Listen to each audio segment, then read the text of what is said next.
I'm reading another book on how to change this by Katie Melkman, and she's from the University of Penn. But what struck me is she was writing about Benjamin Franklin, and that Benjamin Franklin spent a lot of time in the UK. And when he was on a boat coming back to the US, they hit a lot of tides, and instead of taking 2 weeks, it took 2 months.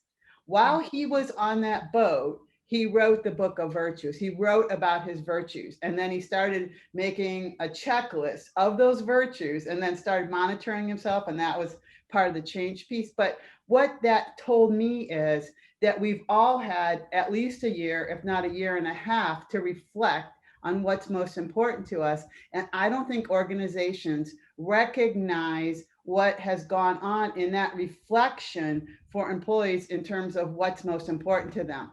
And I think there was this belief that organizations were going to go back to the way they were, and they forgot that people were taking time to decide what really mattered in this extra space time. And I think that's what we need to work with from a coaching perspective, is how do we help bring those two groups back together in a humanizing work perspective?